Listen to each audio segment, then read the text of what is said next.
নমস্কার সকলকে, আমার পেজের আরেকটি নতুন ভিডিওতে আপনাদের সকলকে অনেক অনেক স্বাগত।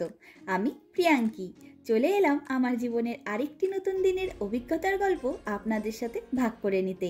আমার চ্যানেলের এর আগের দিনের ভিডিওটিতে আমি ইউরোপের অন্যতম একটি সুন্দর স্মল টাউন কিংবা গ্রাম হলস্টাডকে ঘুরে দেখার বেশিরভাগ অভিজ্ঞতাটুকুই আপনাদের সাথে শেয়ার করে ফেলেছিলাম। হলস্টাড স্কাইওয়াক ভিউ পয়েন্ট থেকে সম্পূর্ণ প্রাকৃতিক সৌন্দর্য যেন সত্যি স্বর্গসম সুন্দর ছিল, তাই না? আর সেই ভিউ পয়েন্ট থেকে ফেরার পথে ফার্নিকুলার করে নেমে এলাম আমরা। তবে জানেন তো, ফেরার পথে আরেকবার সুভেনিয়ার শপটায় ঢুকে নানা রকম নুনের দামগুলো দেখছিলাম। তারপর ভাবলাম 20 গ্রাম নুন 900 টাকা দিয়ে কিনে নিয়ে আসার কোনো মানেই হয় না, তাই আর নিলাম না। তবে এবারে চলুন এই অপূর্ব সুন্দর শহরটির মধ্যে লুকিয়ে থাকা একটি রত্নকে খুঁজে বার করব। আমরা এখন একটি আইল্যান্ডের দিকে যাচ্ছি। ওই আইল্যান্ডটিকে হলস্টাডের হিডেন জেমসও বলা হয়ে থাকে।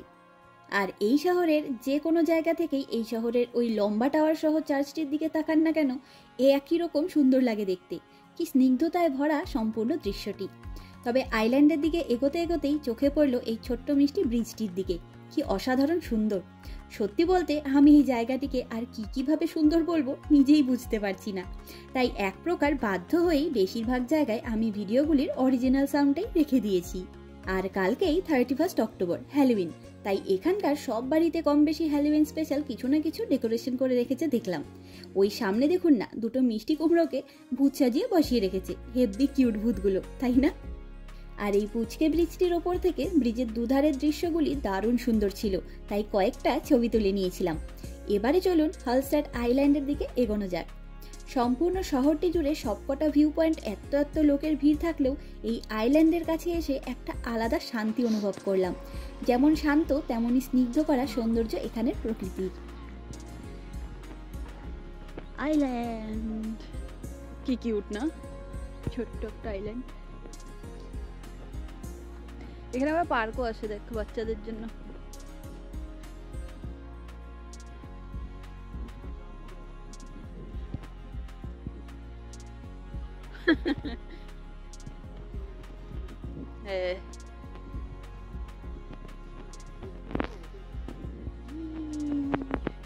খুব সুন্দর লাগছে বল জায়গাটা।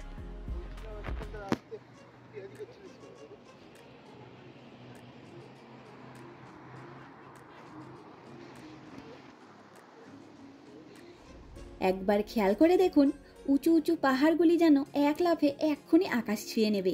চারিদিকের গাছগুলির মধ্যে কত রঙের আনাগোনা। আর এই নীল রঙের জলে ভরা লেকটি একাই সবার সৌন্দর্যকে নিজের বুকে এঁকে নিয়ে বেড়াচ্ছে। আর এসবের সাথে পাখিদের কনসার্ট তো চলছেই অবিরাম। এ এক অনবদ্য অভিজ্ঞতা। আমি আসলে ওপরের ভিউ পয়েন্টটা থেকে নামতেই চাইছিলাম না, আমার এতটাই ভালো লেগেছে সেই জায়গাটিকে। তবে এখানে এসে আরও বেশি ভালো লাগলো। আর পাহাড়ের ওপরের দিকটায় এখনো চকচকে রোদেরা হেসে বেড়াচ্ছে ঠিকই, কিন্তু নিচের সম্পূর্ণ শহরটিকে আজকের মতন রোদের আলো বিদায় জানানোর প্রস্তুতি নিচ্ছে। শুধুমাত্র পাহাড়ের ফাঁক ফোকর দিয়ে ওই চার্চটির ওপরেই আজকের দিনের শেষ রোদটুকু পড়েছে দেখ। আর এই আইল্যান্ডটির পাশে একটি বড় পার্ক রয়েছে, যাতে বাচ্চাদের নানা রকম খেলার জায়গা সহ বড়দের জন্য রয়েছে এই মিষ্টি একরত্তি একটি লাইব্রেরি। কি ভালো ব্যাপার বলুন!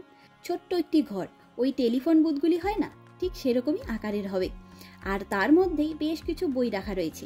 সম্ভবত এই লাইব্রেরিটি এই পার্কে আগত সাধারণ লোকেদের জন্যই তৈরি। নিজেদের ইচ্ছে মতন বই নিয়ে পার্কে বসে পড়তে পারবেন। আর এটি কি অসম্ভব ভালো পরিবেশ বই পড়বার জন্য, ভাবুন একবার। তবে এবারে চলুন এই শহরের কিছু বাড়িঘরের সৌন্দর্য দেখতে দেখতে আরেকটি বিখ্যাত চার্চের দিকে এগোনো যাক। ফুলে বসেছে, ঠান্ডা না?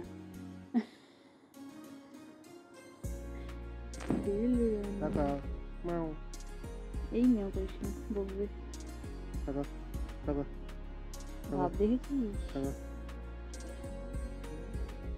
চারিদিকের বাড়িগুলিতে হ্যালোউইন স্পেশাল ডেকোরেশনগুলো আমাদের দারুণ লাগছে দেখতে।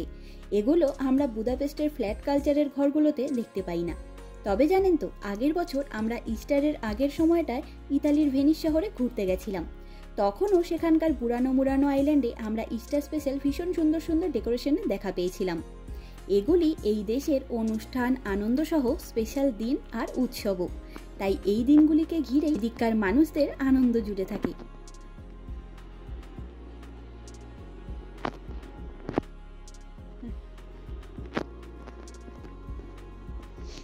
কি রে, তুই বাড়ি ভাড়া দিচ্ছিস?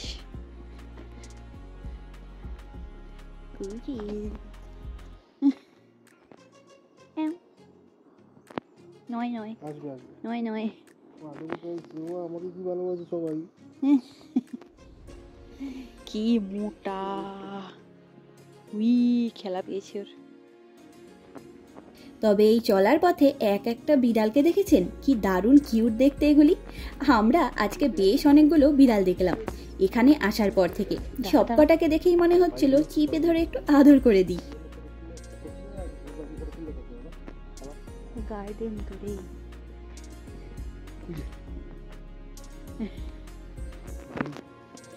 চবিয়ে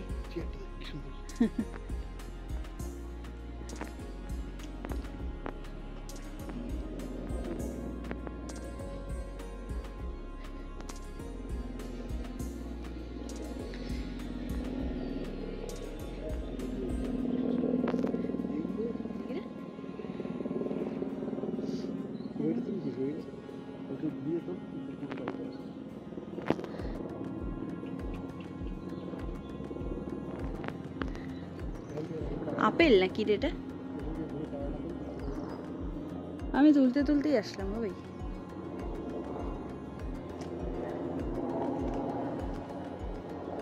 এটা তো হোটেল না? হায়, এটা পুলিশ স্টেশন।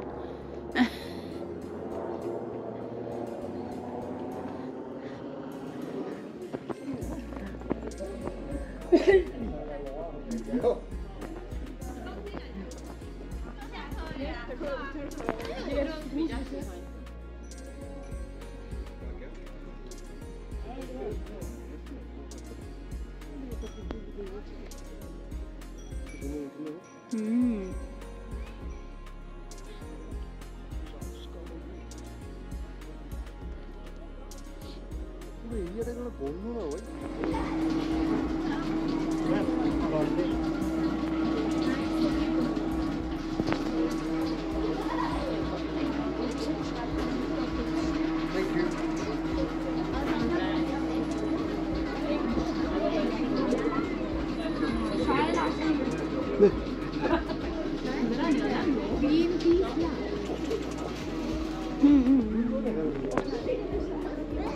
গরম গরম এগুলো বানাচ্ছিল। হ্যাঁ বানিয়ে এত পছন্দ হয়েছে আবার খেতে চলে এসেছি। মা কুচিটাকে দেখ, ওই দেখ দেখ।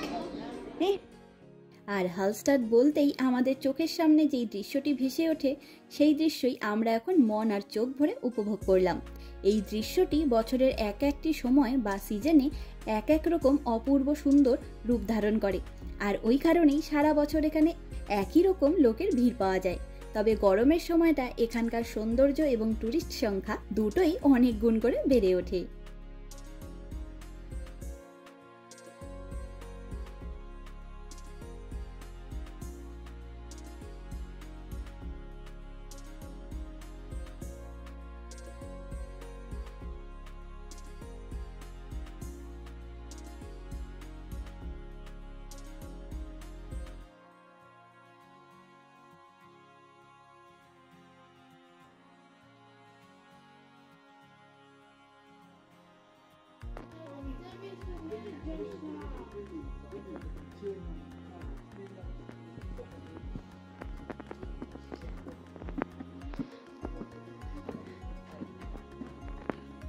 আর আমরা এখন এলাম এই শহরের উপরের অংশে অবস্থিত একটি বিখ্যাত চার্চের দিকে।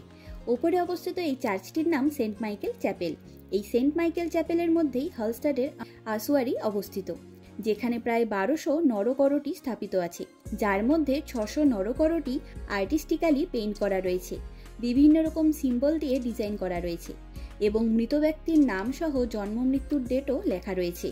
সেই কারণে ওই আসুয়ারিটিকে বোন হাউসও বলা হয়ে থাকে। প্রতি বছর অনেক টুরিস্টরা ওই শৈল্পিকভাবে আঁকা মাথার খুলিগুলোকে দেখতে এসে থাকেন। সেটি হালস্টাডের আরেকটি টুরিস্ট অ্যাট্রাকশন, তবে আমরা সেখানে ঢুকিনি।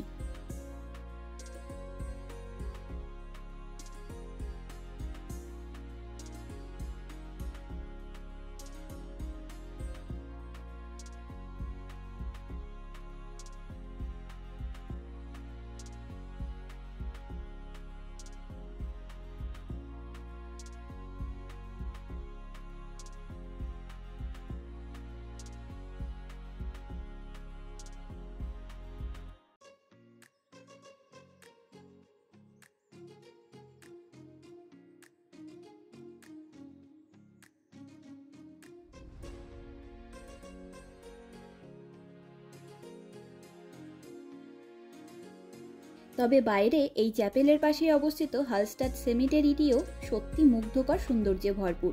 আর আজকের রাত পোহালেই কালকে হ্যালোউইন, তাই অনেকেই এখানে তাদের প্রিয় মানুষগুলির কাছে ফুল দিতে এসেছেন। তাই কোনো রকম ভিডিও আমরা করিনি সেখানে, ফাঁকা বুঝে কিছু ছবি তুলে নিয়েছিলাম।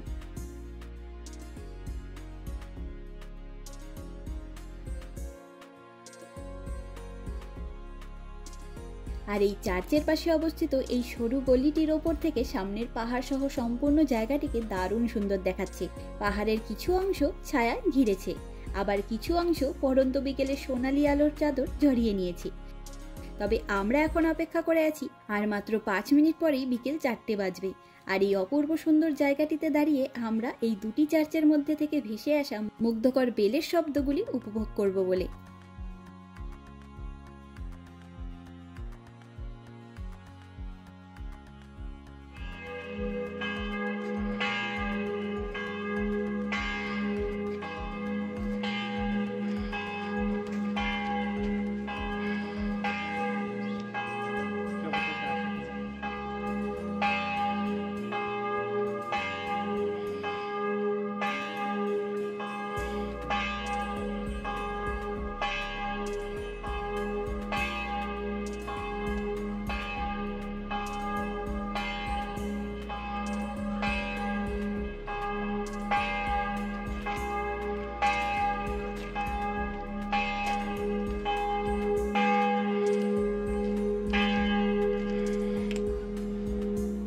আহা, আমার যে কি ভালো লাগে চার্চের বেল বা ঘন্টার আওয়াজগুলি শুনতে, সেগুলি ভাষায় বোঝাতে পারবো না।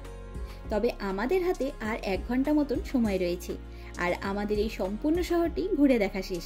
এই জায়গাকে ঘিরে নিজেদের এক্সাইটমেন্ট আর আনন্দকে আমরা সম্পূর্ণভাবে পূরণ করতে পেরেছি। এখন বাকি সময়টুকু আমরা দুজন এই লেকের ধারে বসে সামনের পাহাড়গুলি সহ মাথার উপরে নীল আকাশকে দেখব, এক কথায় শান্ত হয়ে সবটা অনুভব করব।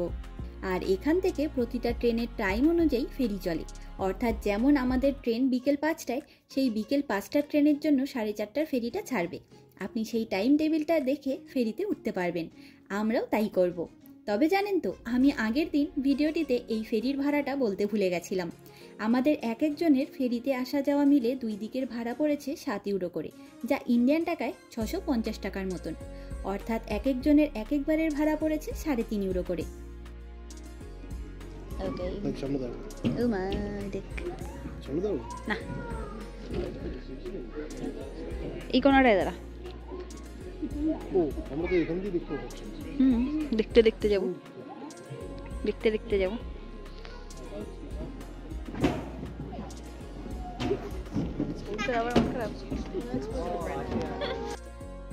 তবে এবারে আমাদের এই শহরকে বিদায় জানানোর পালা। সত্যি যে কোনো জায়গায় আসবো, ঘুরবো, এসব প্ল্যানের মধ্যে যে আনন্দটা লুকিয়ে থাকে, তেমনই কষ্ট লুকিয়ে থাকে সেই ভালো লাগার জায়গাগুলিকে সারা জীবনের নামে ছেড়ে যাওয়ার মধ্যেও। আর কখনো দেখতে পারবো না জন্যই হয়তো এতটা ভালো লাগা আর এক্সাইটমেন্ট জুড়ে থাকে আমাদের প্রতিটি ভ্রমণ কাহিনীর মধ্যে।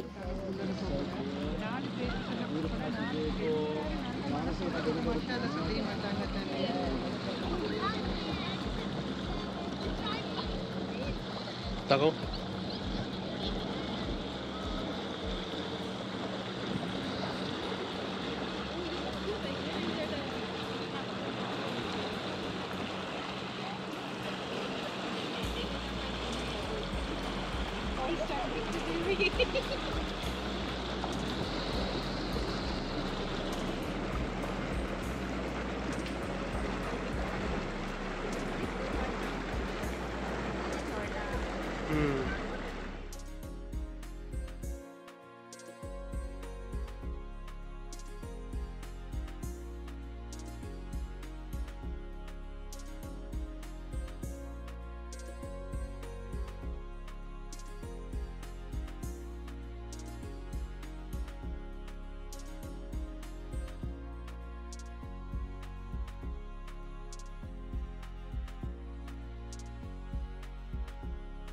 আজকে আমরা ট্রেনে উঠে রওনা হতে হতেই চারিদিকে একদম অন্ধকার হয়ে যাবে।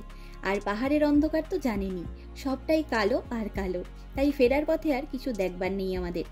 চলুন আজ তবে গল্পের ঝুড়ি গুছিয়ে নিই। দেখা হবে, গল্প হবে অস্ট্রিয়া সিরিজের আরেকটি নতুন দিনের এবং নতুন অভিজ্ঞতার সাথে খুব তাড়াতাড়ি।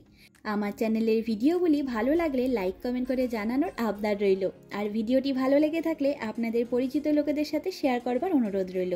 আজকের ভিডিওটি এখানেই শেষ করছি। সকলে ভালো থাকবেন, সুস্থ থাকবেন, আনন্দ থাকবেন। নমস্কার।